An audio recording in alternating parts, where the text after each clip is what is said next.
people than graduated my high school. All right, what's up, everybody? Tuesday 10X interview with Andy Zemon. This is a top producing mortgage professional I've interviewed multiple times. I think he truly exemplifies what I call the uncommon LO, someone that is winning right now in this market, but they're winning in a way that is future proof. Like he's using technology appropriately. He's leveraging branding appropriately. Like everything that he does, he's going to win. Even if Amazon gets into the mortgage business, Andy Zemon in the markets that he serves will win because he crushes it with his database. So he uses data, he understands data, and then he wins locally. Realtors love him. He's just playing all sides of the game. So what's up, my brother? How are you, man? It is so good to see you again. It's always a pleasure. Yeah, no, it's great to have you. And by the way, this is the first Tuesday 10X where the new brand that we have launched called the Uncommon LO, it's only on Instagram and TikTok. All the content on there is less than 90 seconds. Hopefully, we're going to be able to pull a little clip from today's conversation, and Andy Zemon will be on that Uncommon LO. But to me, Uncommon LO, they're winning in this market and they're future proof. So it's officially been released into the wild as of yesterday. That's amazing. That's awesome, man.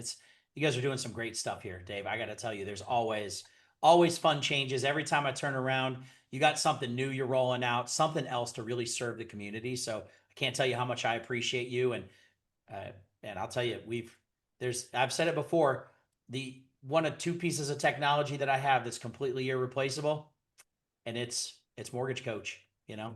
I mean, obviously larger platform now is what we're talking about, but like old school, all the way back to the day, man, it prints money.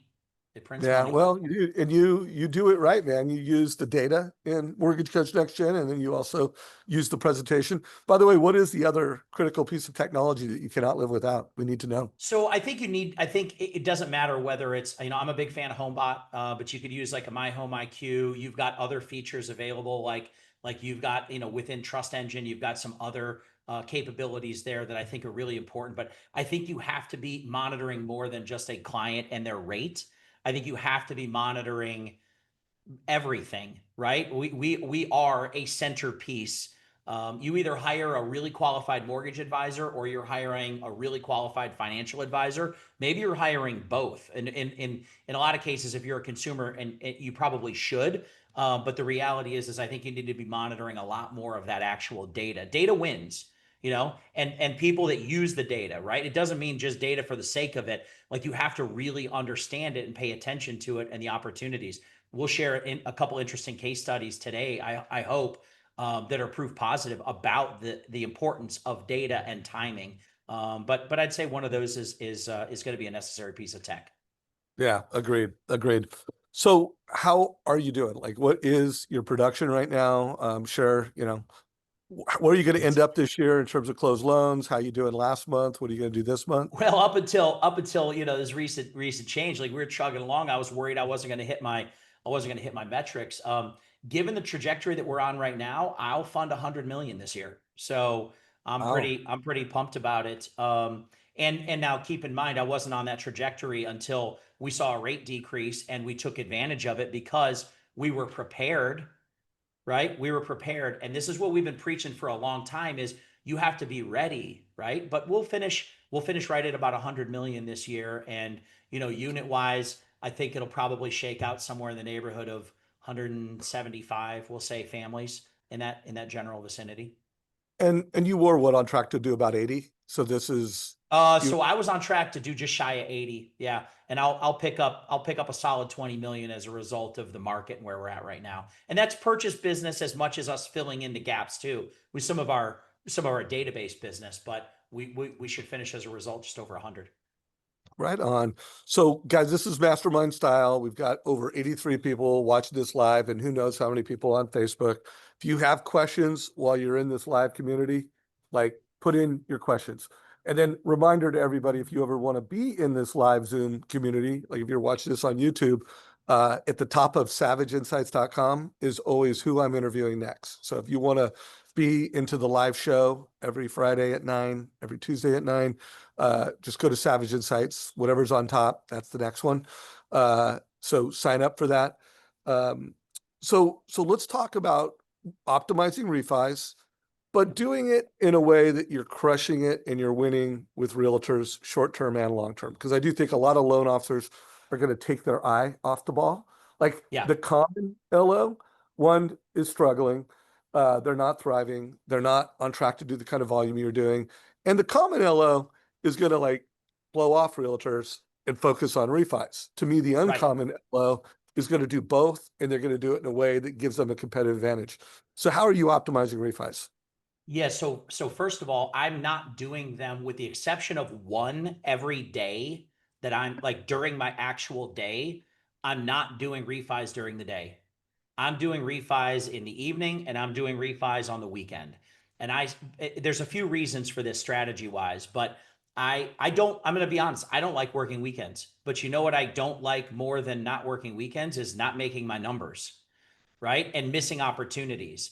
And so I have a choice. And so every other weekend on a Saturday, I'm doing about 3, 4 hours in the office and I'm picking up on 30-minute blocks. I'm picking up 7, 8 refis on a weekend. And Dave, if people look back, I've talked about our refi strategies a number of times, systematically, how I set up refis. So I have an almost 100% conversion ratio of my refi clients. And I'll show this to you guys. You can go watch them. You can look at some back videos of this. I believe fundamentally this is the only way to refi clients. And I'll show it to you guys. But that way, when I know I'm on a call, if I'm spending 3 hours in the office on a Saturday and I've got 6 clients or 4 hours and I've got 8 clients, I know I'm likely going to convert in that particular case 7 refis. And that's what we've been doing. We've been putting on average 7 to 8 refis a week into the actual pipeline. And I'm doing that at times that I don't need to be available for my purchase clients. And that's why and you know what you said earlier, you said that there are going to be loan officers that are going to pile straight into the refis and they're going to do refis, they're going to have good business, but you know what, loan officers like me are going to come take your realtors right now in a purchase environment. You're not going to pay attention to them. I'm counting on that, right? I'm counting on that because my time is spent now in purchases and I'm looking at this as an opportunity. Legitimately, I had 2 meetings, and it is no lie. I had 2 great meetings last week with super high producing buyer's agents that all said to me over the last 2 weeks, they can't find their loan officer. And so I was right there. We picked, like, I'm not going to go get all of their business right now, but all I want is my foot in the door, Dave. That's all I want. My team does a great job, dude. We're going to service these accounts. I'm going to take that business. And it's not me. You've got somebody in your market that's thinking the same way. So you've got to allocate your time so you can harvest the fruits of your labor so far, the refis, the database, the low hanging fruit, but you have to continue planting. You have to continue hunting. And that's how we do it. I love that. And so, guys, check number one, you want to be uncommon, stay focused on realtors during prime time, and do refis in non-prime time. That's after hours, that's early hours, that's weekends, but you've got to make sure that you've maintained your time that you're investing in your realtor relationships. We've got Scriptapalooza coming up next week. It's on Wednesday, the 1st, October 1st. So we'll have Phil M. Jones, the author of Exactly What to Say. We'll do a whole masterclass on scripting. And I can assure you, we're going to talk about how to optimize refis, how to get meetings with realtors. But I would love to know, my guess is you've got some words and phrases that you're using with realtors right now to one, get meetings, because it sounds like, hey, I'm trying to grow market share and get some meetings with Yeah. realtors. And then Yeah. I'll bet you that you're kind of not slamming your competition, but you're communicating how committed you are to purchase in real estate space. And you're saying some Yeah. things that Yeah. position you as the uncommon LO. Yeah, So so I don't. Yeah, and I think this is nobody likes the person that talks, that talks bad, obviously, about the competition. Nobody, that doesn't feel good when somebody comes in and you're a broker and you got an account rep and somebody trashes the account rep from another company or insurance agent. So don't be that person. I want you to understand the psyche of why we're going out. I mean, look, I'm going out to take business. Okay. These are good producing realtors. They produce a lot of business. They wouldn't produce a lot of business if they didn't have somebody that they trust already. Doesn't mean they have to be in love with them, but don't make any mistake about it. I'm there to get their business. And so we're very clear and very articulate about that. And Dave, before I get into what we say on the real estate side, I also want to mention massive traction right now with our financial advisors. Massive traction. Okay, even more so than realtors, massive traction on the financial advisor world, especially when you can illustrate how you can create five, six, seven, $800 a month in payment savings for people that they can reallocate to other investment products. When you show investment advisors a TCA that shows a couple $100 a month in savings and a family that's underinsured and allows them to add the right amount of coverage, health, life, etc., it changes the dynamic of that family. And in the last 3 weeks, I've had no less than 4 financial planner meetings, of which they're all actively referring me their database. We train them and teach them how to do it. So just, yes, we're going to talk about realtors in a second, but do not forget about that critical component of the marketplace right now. So let's go there, because I mean, I think that's intuitively obvious with rate and term refis where we're lowering monthly payments. And we could be saying, hey, what if you took that monthly savings and you applied it to investing more with your financial advisor? So let's just go there. Like, how Yeah. are you getting meetings with advisors, and give us some scripting around that?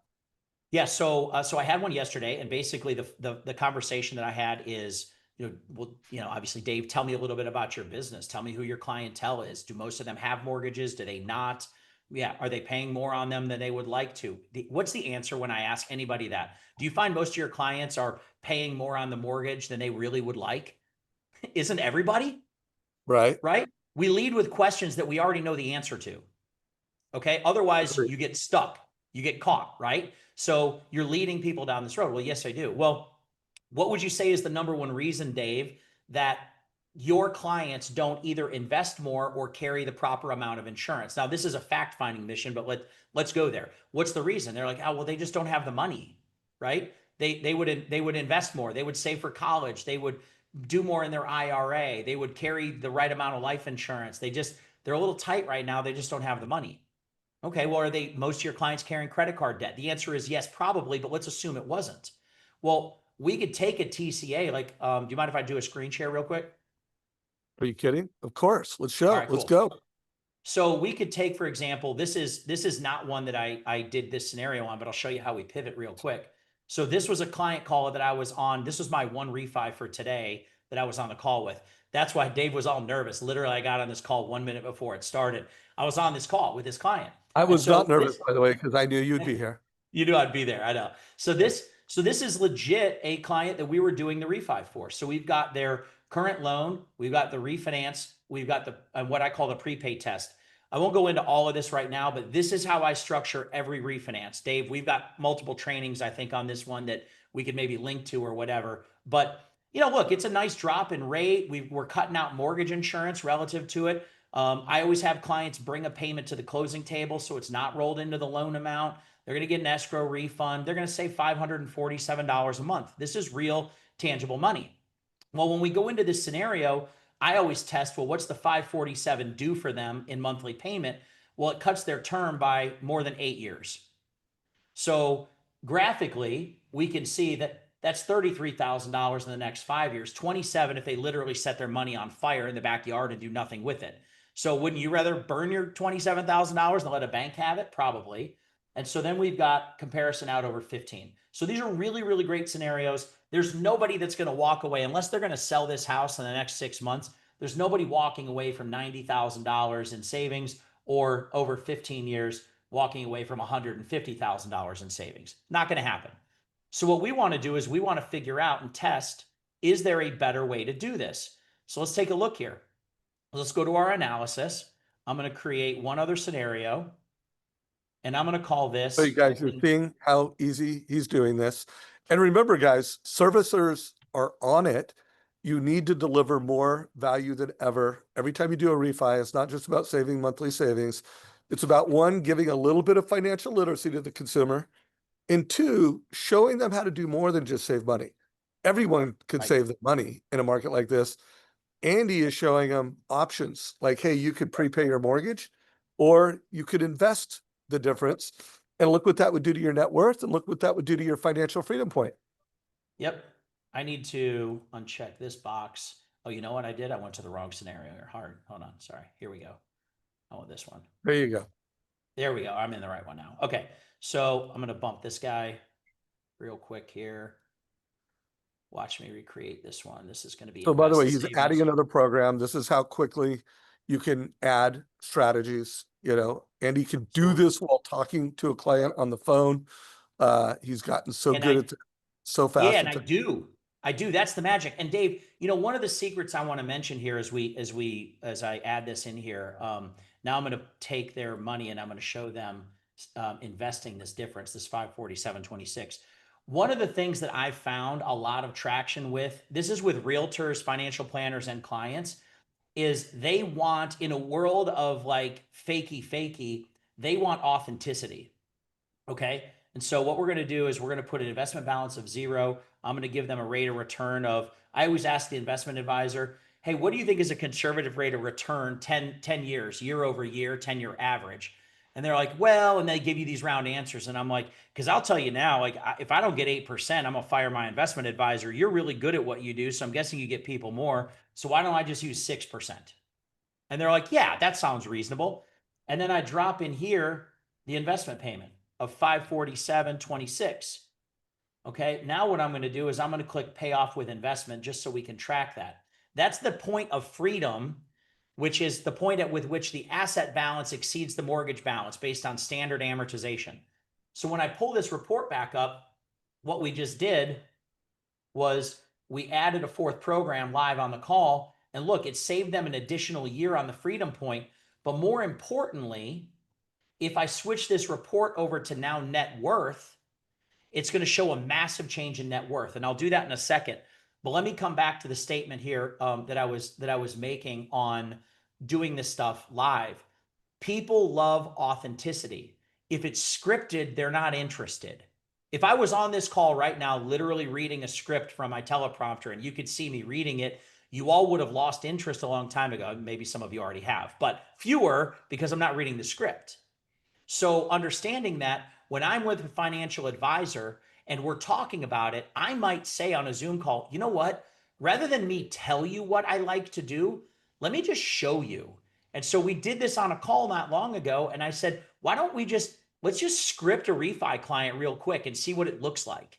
And I built out the savings report on the call and they're like, holy crap. Now, when a client wants to ultimately see what this does, we're building it out, meaning we're giving them say in the process. They are a part of their own journey. And I said this on the last training call we were on, Dave. The magic of our industry is when you figure out how to step aside and be the protagonist so your client can be the hero of their own story. We do not need to be the hero. We just need to sit on the sidelines, guide people quietly, help them, let them make the decisions, let them be their own hero.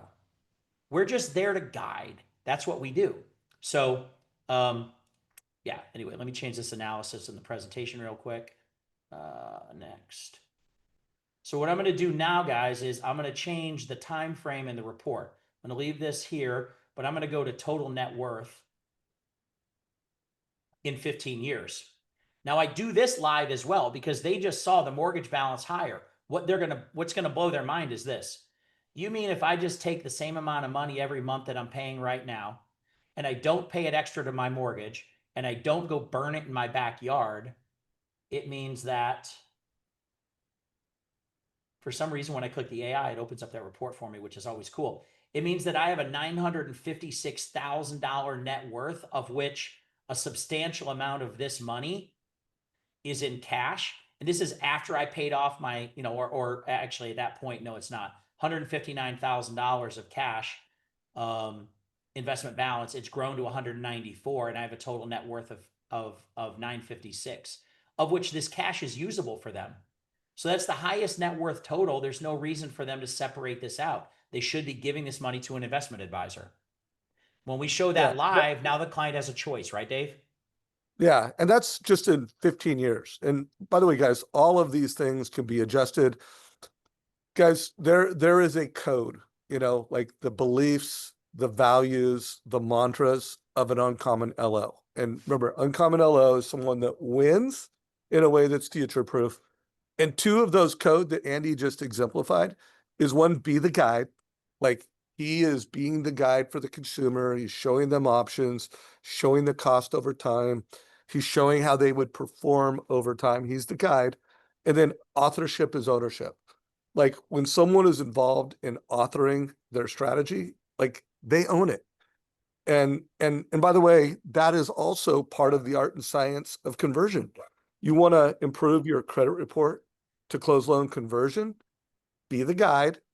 Don't just show a fee worksheet, and be a presenter of rates and fees. Like how you present price matters. And don't just tell people what to do, because there's no authorship in that. There's no ownership in that. And by the way, that's what servicers are going to do. Servicers are going to, they're going to be there fast. They're going to have low rates. They are going to present those low rates, and they're going to show monthly savings, and they're going to be able to close it fast. But they're not showing the benefit over time. They're not showing how to pay off your home faster. They're not being a guide, and they're not co-authoring strategies. So this is the way you win, guys. So this is how you optimize rate and term refis in today's market. You work off hours, you create a mortgage coach total cost analysis for everyone.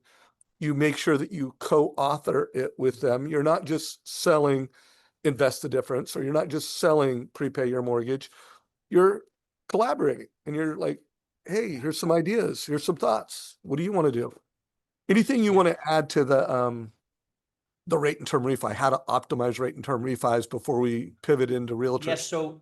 So some of the magic behind why I do them evenings and weekends is there really is no urgency for the client to do these things. Okay, so the general idea is it's an inconvenience to go through this process, right? Mortgage. Oh, I think rates will keep dropping. I don't need to have the telephone call now. So if we make it convenient for them, they'll get on the call. If we make them take time out during their workday, they're a lot less likely to do it.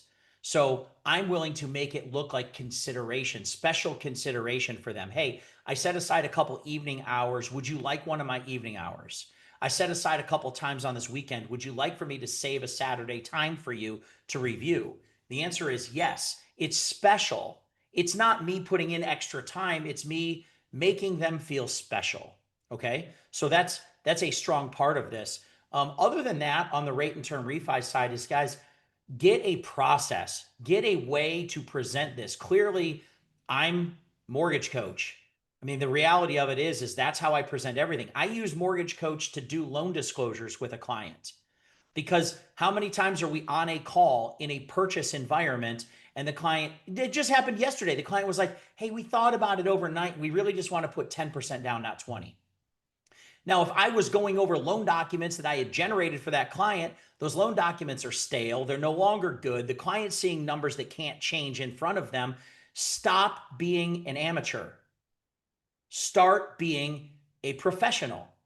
And when you do these things, and then the client has that report, you say, look, save this report. This is going to match up with the documents we're sending you exactly. If there's any questions, we'll come back to this, we'll make changes. So it's not just on rate and refi. This is just purely a presentation and collaboration tool. One thing I want to share, Dave, is this.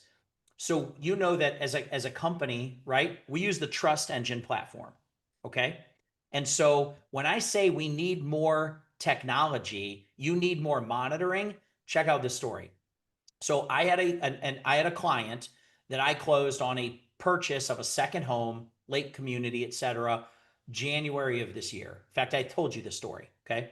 January of this year. And we got her to the closing table, and it was a good loan. It was a good loan, but rates were still high at the time, certainly higher than they are now and higher than anybody wanted them to be. And I said, look, it doesn't make sense for you to pay a bunch of discount points, buy this rate down, etc. We're going to be refinancing this debt in the next 12 to 18 months. That's my theory, even if it's 24. So she's like, yeah, I agree. Okay, great. So we go through the loan process, we close the loan. Now, mind you, this is like a $1.2 million loan. Okay. A week after it funds on a Friday. The following Friday, I get an alert from my closing department that they received a payoff request from Rocket Mortgage. I was like, what? Maybe she's just, I don't know, maybe she's getting like a line of credit. I don't know what's going on here. Like, this is crazy. So I call her and she's like, oh, yeah. They reached out and they gave me this crazy good rate. I was like, what is it? It's a second home, 1.80% loan, $1.2 million loan. What could this rate be? She's like 1.5% below the rate you gave me, roughly, right? And I was like, wow, that really is a good rate. Okay. Because first of all, for me to not say that is for me to be argumentative. Wow, that really is a good rate. Hey, would you mind sending me over the documents? I want to take a look at this. And we had a little conversation. Yes. So they send it, she sends it over to me.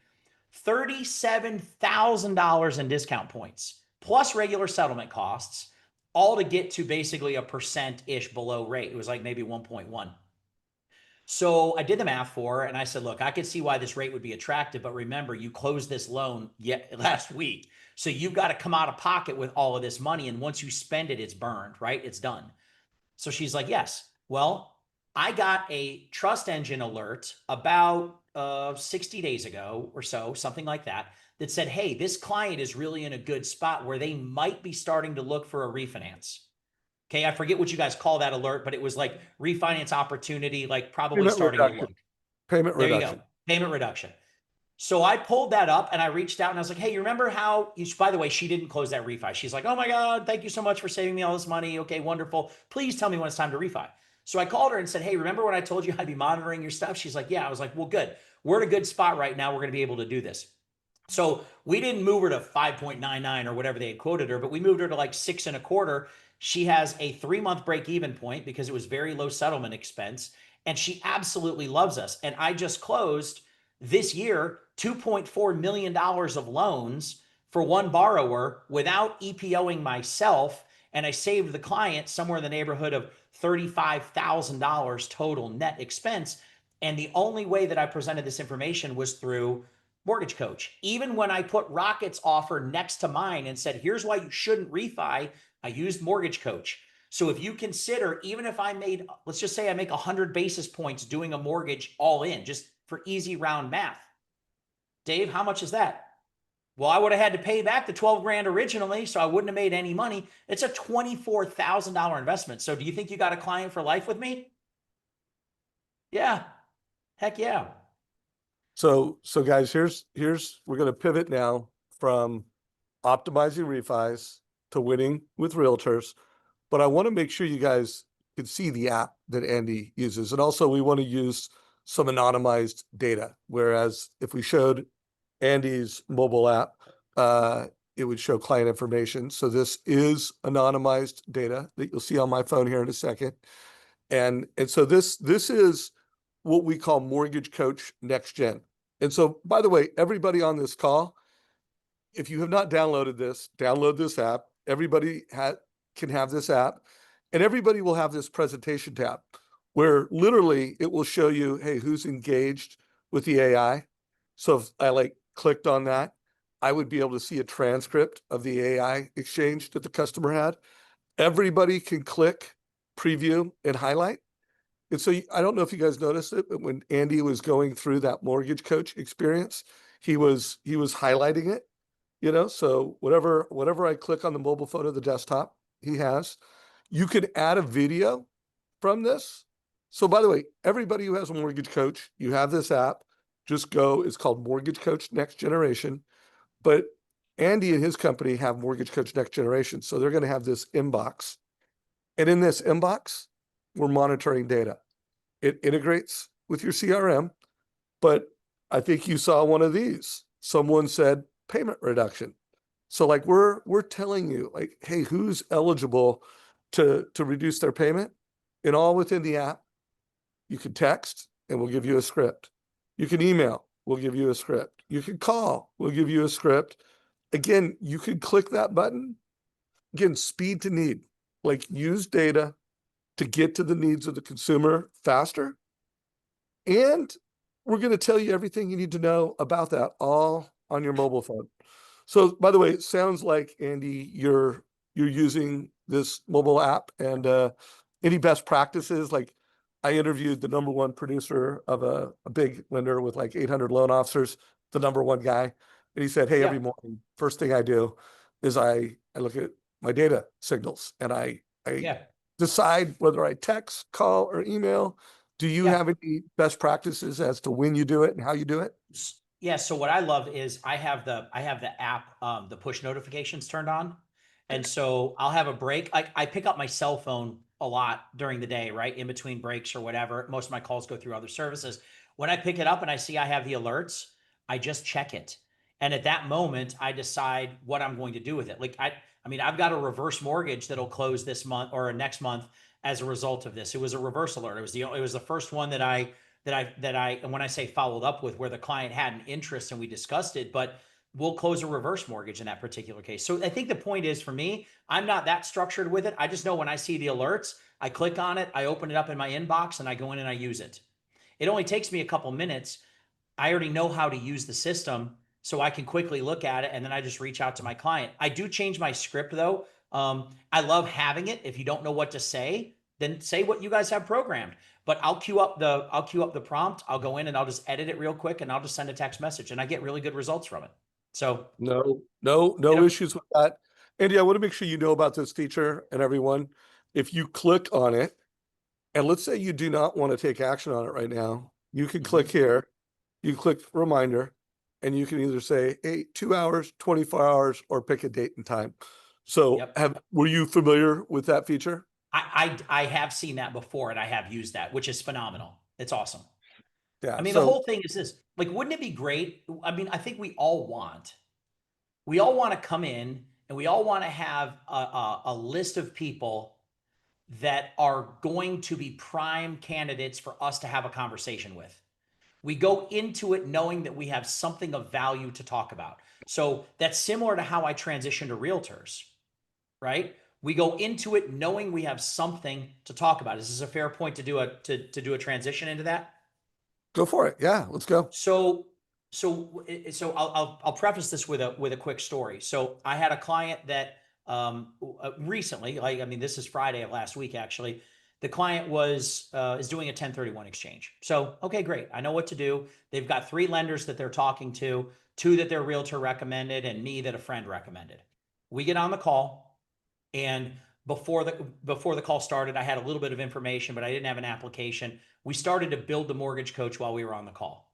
I finished it. Once we finished the call, I put a video on it. I sent it to him. But here's the key, guys, and this is where I'll get to realtors in a second.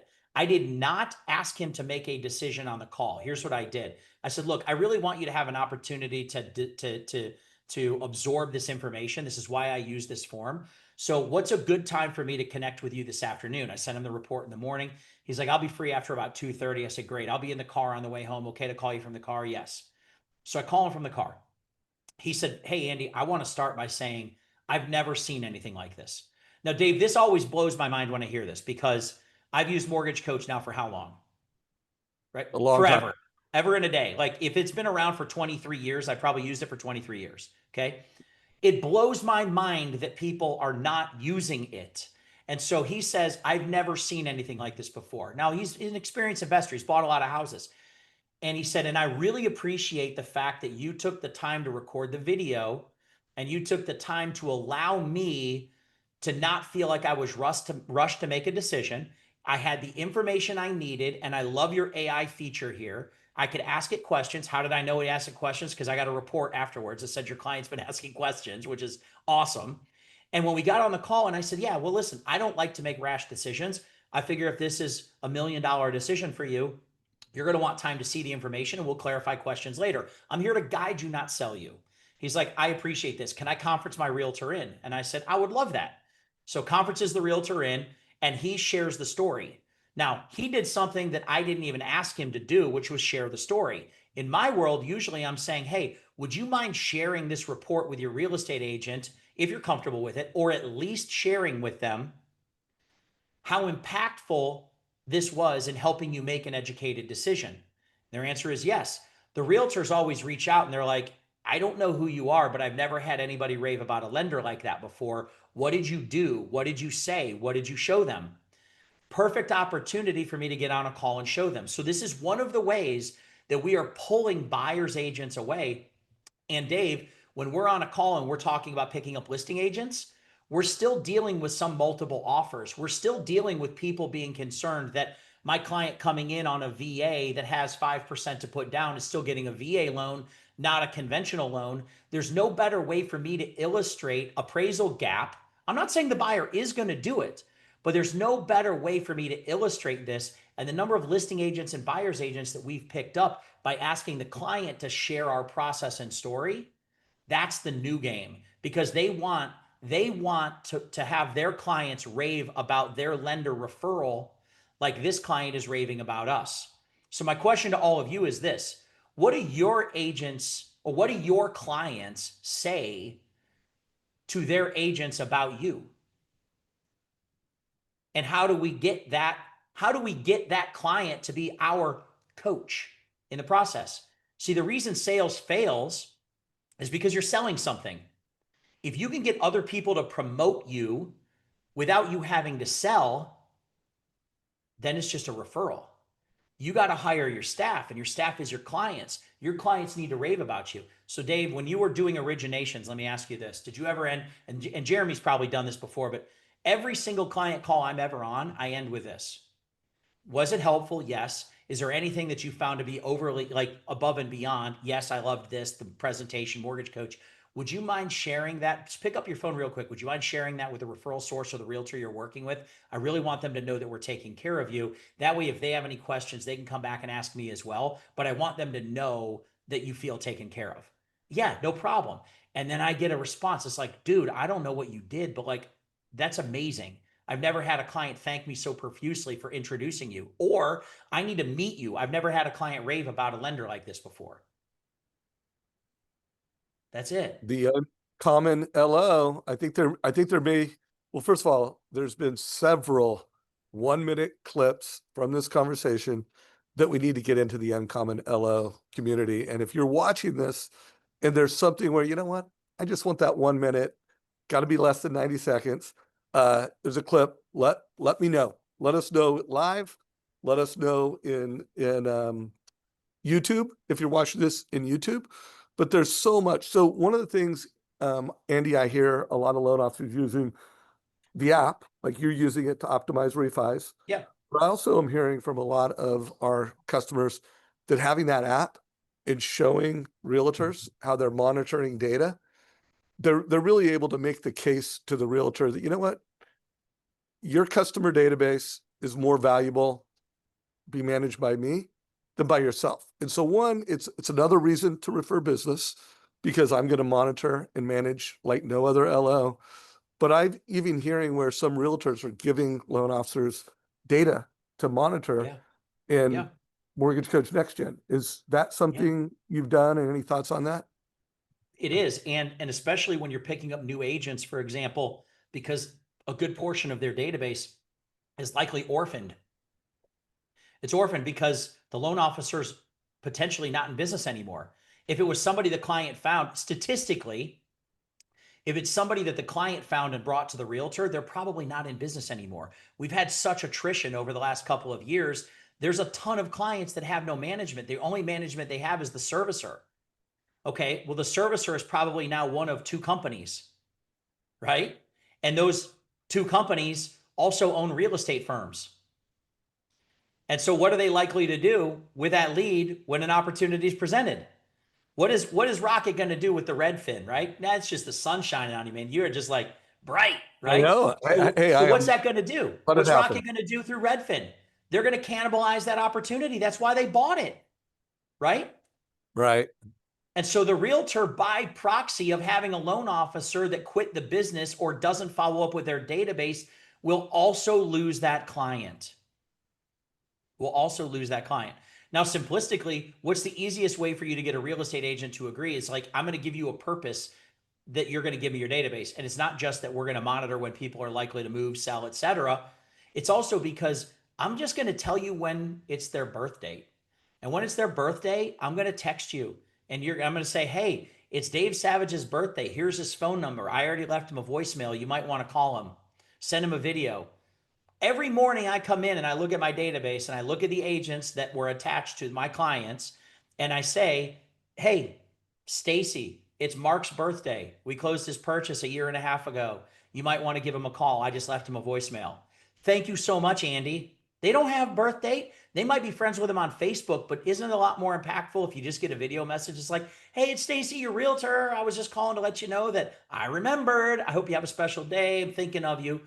You don't have to call, even if the realtor never contacts them again, but remembers that one day every single year because you put it in front of their face, their overwhelming sense of appreciation for that realtor is going to be vastly different than if they never got that message altogether.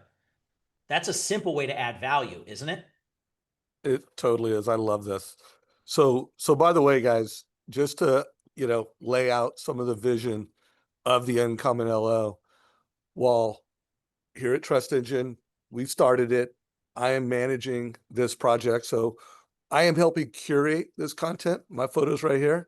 I can tell you right now, Andy is going to be the Uncommon LO of the week. So we will be putting his picture in here. I promise you at least one clip from today's interview. My guess is there's going to be multiple clips. Like I said, if you want a specific clip, let us know what it is. And then make sure you watch it. Make sure you watch this one I did.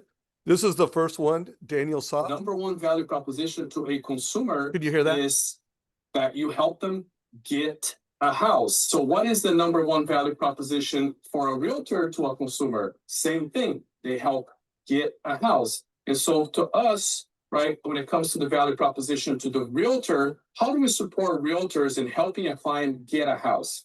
And we do it by doing two things really well. Number one, we need to get people excited about buying a home. Mortgage rates are high, home values are high. So how do you convey the opportunity as to building equity? What does it mean to be a homeowner? How does that get people excited, right? And so you got to have a process to get people excited about buying a home.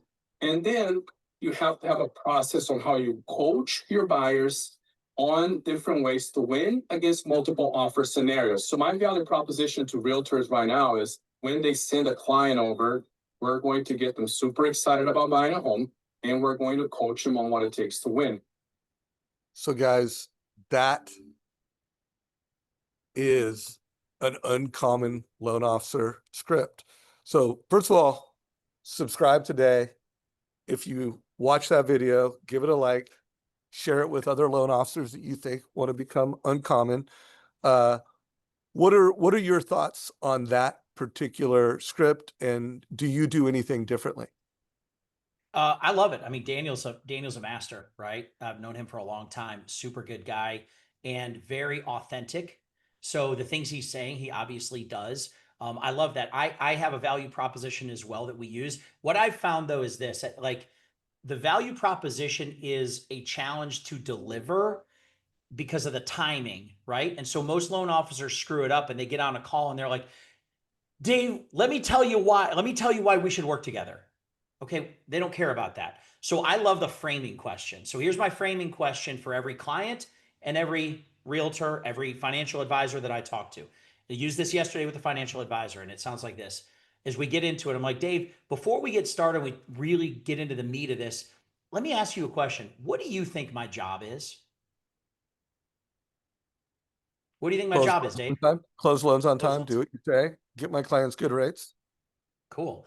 I agree. I think that's a component, but I actually think that's the bare minimum of our job. And I appreciate you saying that because I think this industry as a whole has accepted a very minimal rate of return in their relationships, right? And so, do you mind if I share with you what I think my job is? I would love that. What is it? Okay.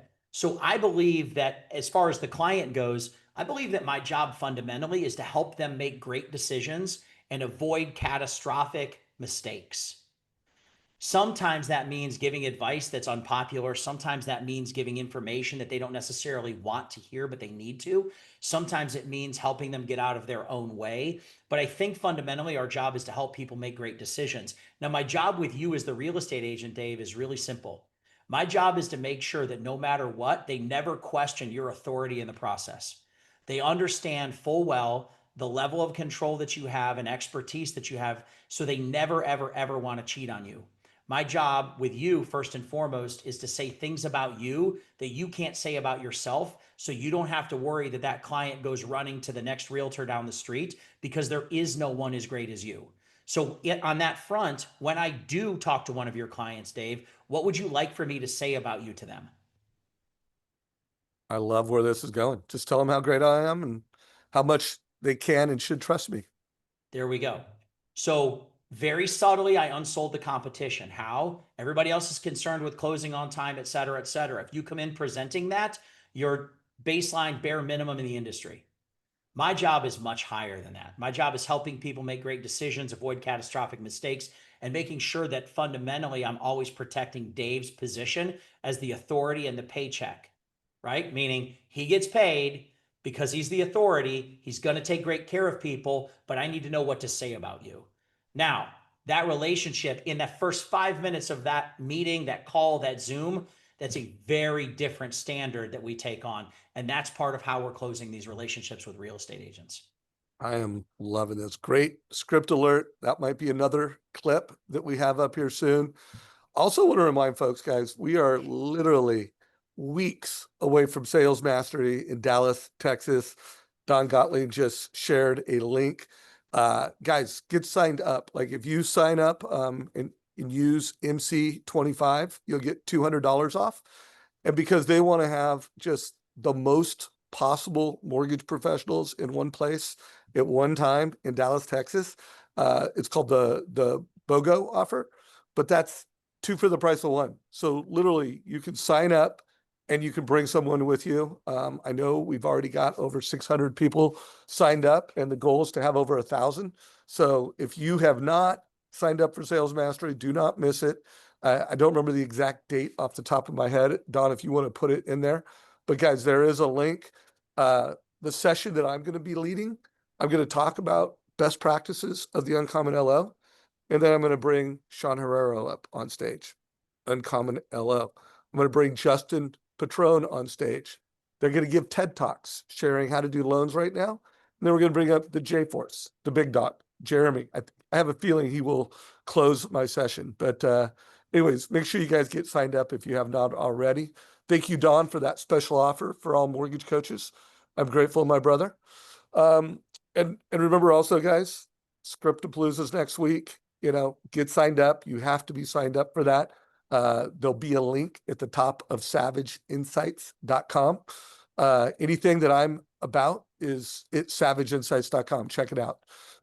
So, Andy, we are in the last 10 minutes. I can't believe how fast this has gone. So we're in the fourth quarter. We've got a couple minutes into the fourth quarter.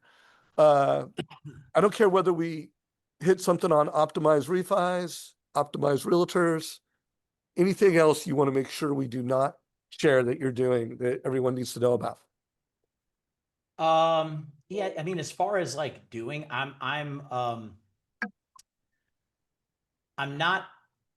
protecting my time and my team's time. And so there are some loans that we shouldn't be doing in today's market. And I think that having the respect and saying it's okay to say no, right? Not yet. I think we get caught up in the drama of like, we got to say yes, we got to say yes. I think there's a level of respect to be said for protecting your and your team's time and also your client's time, right? And it may not be the popular opinion. So when you know it's a no, it's a no, right? And I say that because I don't want you guys using dirty yeses. That's important. You know, the other part of it too, Dave, is we're asking a lot of really in-depth questions, and I think that over the last couple of years, the skill set that I've become exponentially better at is, and what I would encourage you all to focus on, is being a better interviewer, being a better listener, being a better question asker, right? Really, really diving deep and not staying on the surface. When I talk to loan officers today and we talk about how your real estate presentation goes, a lot of you on real estate are still very surface because you're selling. Stop being concerned about getting their business and start being concerned about helping them build their business. When you can get that vested in that outcome, you'll get business from it. But, but people can smell in this market, they can smell commission breath. They know when you're there to just get a deal. Stop being about getting a deal. Even if you need a deal right now, go into it, frame your meeting, your client meeting, and frame it with, if it's your client, frame it with, I really hope I get this loan, but I'm going to do everything I can and I will consider it to be successful if I help them solve a problem today that they didn't know was going to be a problem. With your real estate agents, if I'm going into this meeting and I can help give them a track or make a suggestion or listen to their problem and help them understand a solution better, even if I don't get business from this, it's okay, right? Just go in with a service mind and you'll come out probably with business. That's the irony of this job, right? And the last part is, do not end a call without, or a meeting or a whatever, a Zoom, without a clear next action between the two of you. And that sounds like this, Dave. If you're a client, just like I said on a call earlier, I said, Dave, there's really two ways that we can move from here. You can say that you don't feel like I'm a good fit and or you need a little more time to make a decision, or I'm ready to get to work for you as your lender if you're ready to commit and we're ready to move forward so we can get ahead of this. Which direction do you think we should head? I don't care. You need more time? Cool. Dave, what's a great time for me to follow up with you? I fully respect that you need more time in this environment. I probably would as well. What's a good day for me to do a follow-up with you? I don't know, sometime next week. Okay. So I'll touch base with you Monday afternoon. Does that sound fair? Yeah. Tell you what, I'll shoot you a text message ahead of time. You can confirm your availability and then I'll give you a call. Perfect. Real estate agent. This is the big one that you all miss. You leave buddy. It was the best meeting ever. Woo, we're going to do a ton of business, right? Here we go. 60 days later, nobody's talked to each other. And you're both sitting thinking, man, I thought we were going to be best friends, right? So Dave, I really enjoyed this meeting. More so, I really enjoyed getting to understand your business. I think you've got a great business. I actually think there's a lot of synergy and some work for us to do together. And I think I could help you make a lot of money while you're helping a lot of people achieve their dreams. What do you think our next step should be? Co-authoring, baby. That's You're being the guide and you're co-authoring the sales process. Authorship is ownership. Yes. And they remember that. I used that last week when I was meeting with one of these top agents. And I said, I really enjoyed lunch. We should definitely be working together. I see a lot of synergy here. What do you think our next steps should be? And the agent said, it's so funny. I was just going to ask you that same question. And I said, well, who goes first? He's like, well, let me hear your answer first. I was like, cool. Here's my answer. We should be working together. Here's what I'm going to do. Do you agree or disagree? I agree. Great. What does that look like? Well, he's like, I'm going to get you a client in the next 7 days. I said, perfect. Then I'm going to wow that client in the next 7 days. And I'll follow up with you in 8 days if I haven't heard from you. It's like, perfect. Done. Dude, this is so good. So guys, we're going to close out just going through and reviewing what I consider to be some of the values. And you guys hear me talk about the code, like we all have a code. And there is a code for the uncommon LO. Part of that code is clarity creates confidence. Consumers are confused. Uncommon LO's role is to cut through the fear and the noise with wisdom. Clarity builds trust and trust wins business. So guys, confusion is the new norm for both realtors and buyers and sellers and homeowners. So you got to give clarity. And I think Andy has epitomized that and he's demonstrated that throughout this conversation. Mindset shapes markets. The market is not good, bad. It just is. Well, I interviewed the #1 loan officer in America, Sean Benoshi, and he just talked about, hey, I'm not interested in the economy and the interest rate market. I'm interested in action, my actions. What matters is mindset. And the uncommon LO owns their mindset. The market isn't the problem. It's always starts with mindset. For loan officers, they're like, I know MortgageCoach is better. I know I should call on my data signals. I know I should do this, but you don't, because either you don't have the right code and mindset, or you have a good one, but you're not living it. and you got to own a code, you got to live a code. Again, be the guide. This is truly one of the pillars of what I think makes an uncommon LO. They're not pushing products. They're not selling rates. They're not selling programs. They're not selling mortgage strategies. They get every interaction is a chance to serve, to create authorship and ownership. So every interaction is doing that. By the way, here's a great example. Here's a clip. This is one of the clips that will be in the Uncommon LO. This is Shay Jenkins in Denver, Colorado. Just a good example of how being the guide helps wow realtors. I was going after this huge, one of the top agents in Denver. And I had been trying since I was an assistant, I had been trying to get this person. And finally, the poor girl gave me a break and was like, Lord, like, here you go, take this one lead. And I took the lead and I did a mortgage coach. And I was just like, you know what, why not? I'm going to CC the agent on here. And then that's when the agent picked up the call and she's like, are you serious? This is the coolest thing I've ever seen. And I'm like, what, mortgage coach? And I was like, you're the top agent. You've never seen this before? And she's like, absolutely not. She's like, this is amazing. She's like, would you be able to do this with all my buyers? And I'm like, yeah. And she's like, that's so cool. And again, in her head, I think she was thinking, I'm up all night creating this massive presentation with all these numbers and graphs. And I got her business and she's one of my top agents now. So guys, that's selling, but it's not selling, and equity is wealth and time is power, so you need to go beyond being a loan officer. You need to be an advisor. Andy, any closing thoughts you have after kind of seeing those values, those philosophies? How would you like to wrap up today's call? I mean, I think, the sad part is it's when you see and you hear those, I don't want to say it's common sense, but it's not anything that any of you likely have not thought of before.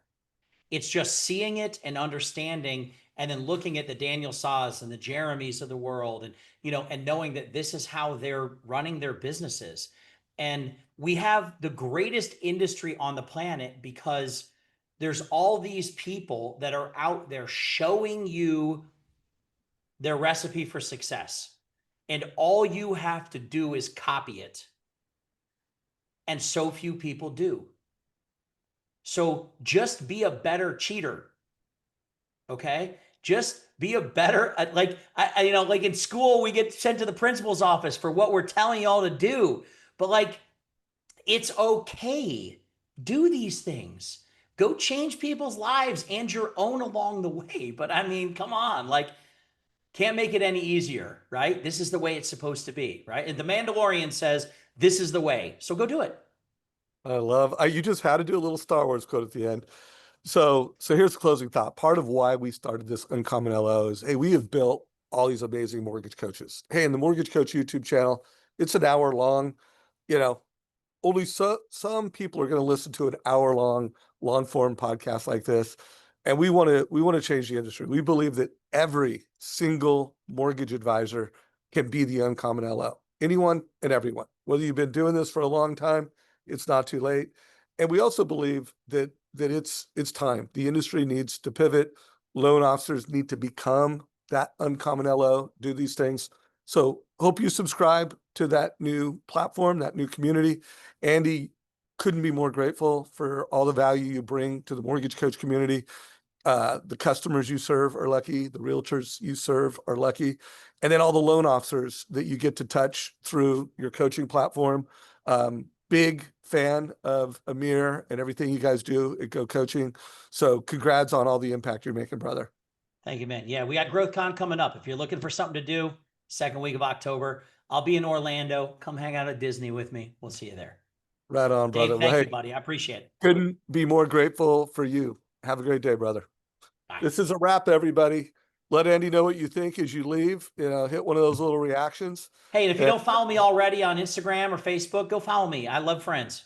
Well, and by the way, guys, he will be tagged on Uncommon LO, and Andy, I have just decided, is the Uncommon LO of the week. So stay tuned on that, brother. You're the first Awesome. Uncommon LO of the week. All right. Later, guys. Thank you.